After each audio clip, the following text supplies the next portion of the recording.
Untuk yang sedang menjalani isoman atau isolasi mandiri, sebenarnya perlu nggak sih alat ini?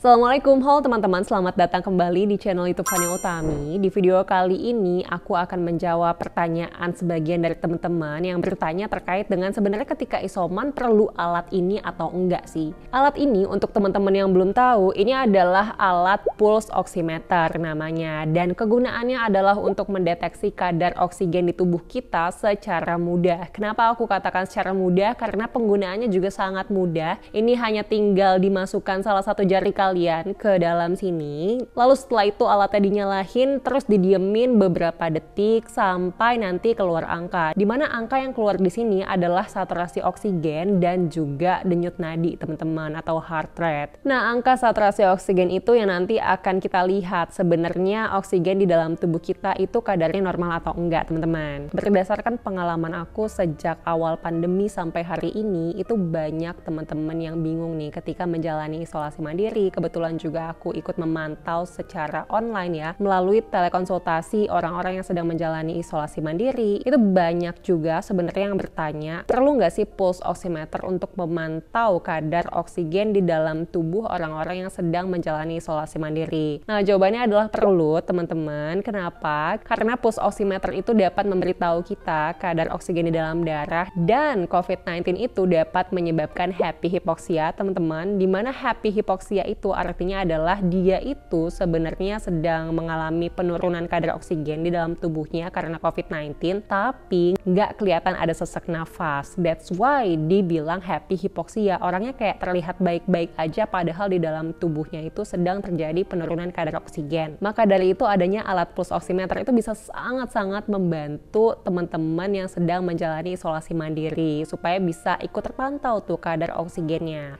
Pertanyaan berikutnya yang sering ditanyakan setelah itu adalah terkait dengan gimana sih cara pakainya. Nah, cara pakainya itu super gampang teman-teman. Teman-teman tinggal memasukkan salah satu jari ke dalam pulse oximeter ini. Lalu setelah itu dinyalain alatnya, nanti dia akan nyala lalu didiamkan beberapa detik sampai akhirnya keluar angka. Dimana angka yang terlihat itu adalah saturasi oksigen dan juga PR atau pulse rate atau denyut nadi. Nah, yang dilihat adalah saturasi oksigennya teman-teman. Tulisannya adalah SpO2. Nah, di situ nanti dilihat kadarnya berapa. Nih lihat, udah langsung kelihatan kan hasilnya. Jadi super cepet banget. Tapi ketika menggunakan alat ini, pastikan kalian nggak ada yang menggunakan Q-tex teman-teman, karena itu dapat mengganggu dan menjadi bias ketika diperiksa menggunakan alat ini. Selain itu, kalian juga jangan menggunakan alat ini sambil jalan-jalan teman-teman. Kalian harus menggunakan alat ini sambil duduk atau sambil tiduran juga boleh. Yang penting adalah kalian menggunakannya sambil posisi yang rileks supaya hasilnya nggak bias teman-teman. Berikutnya cara baca pulse oximeter ini gimana nih? Nah, jadi pulse oximeter itu dibagi beberapa rentang ya. Caranya gampang banget. Kalau teman-teman lihat kadarnya dari 100 sampai 95 itu normal teman-teman kadar oksigennya, jadi nggak perlu khawatir. Dan kalau angka saturasi oksigennya itu ada di angka 94 atau 93, artinya itu terjadi hipoksia ringan teman-teman. Ketika melihat ini, kalian pastikan dulu memang ketika pengukurannya posisinya lagi rileks, nggak habis jalan, nggak habis lari, pokoknya posisinya harus rileks. Jangan sampai kayak lagi capek atau lagi ngos-ngosan atau lagi ngomong gitu sama orang terus dicek ternyata 94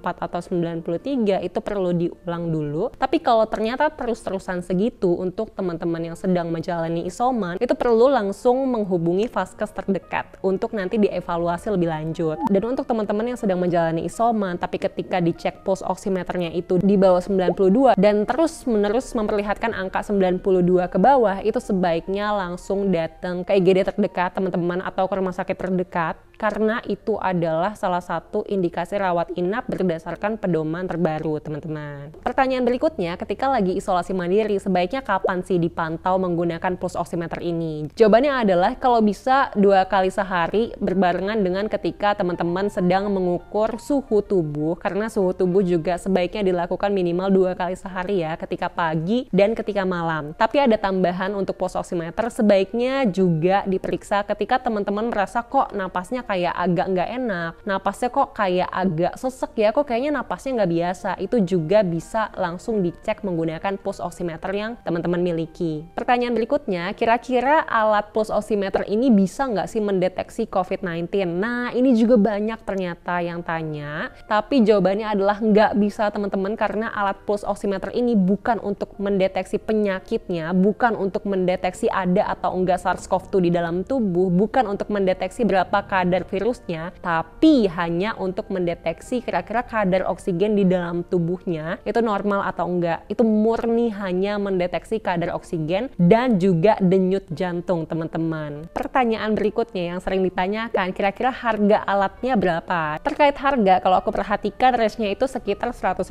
sampai 1 juta, tergantung dengan mereknya, teman-teman. Cuma perlu diingat nih, perlu jadi catatan teman-teman juga. Untuk saat ini, kalau misalnya kalian mencari alat pulse oximeter di e-commerce, belum tentu yang mahal itu yang bagus. Kenapa? Karena ketika ada fenomena happy hypoxia diangkat di berbagai media, diangkat di berbagai berita, itu tiba-tiba demand pulse oximeter jadi meningkat dan harga pulse oximeter di e-commerce juga ternyata banyak yang dinaikin. Jadi fenomenanya mirip kayak waktu fenomena masker yang tiba-tiba jadi mahal di awal pandemi. Nah, jadi teman-teman juga harus hati-hati dalam memilah pulse oximeter, jangan hanya patokannya berdasarkan harga ya teman-teman. Karena harga yang mahal belum tentu yang bagus. Bisa jadi harga yang mahal itu memang sebelumnya bukan segitu harganya, tapi tiba-tiba dinaikin harganya karena demand-nya lagi tinggi terkait dengan pulse oximeter. Jadi kalian harus selektif dalam memilih. Nah, itu dia. Jadi memang pulse oximeter ini sebaiknya dimiliki oleh teman-teman yang sedang menjalani isolasi mandiri karena COVID-19.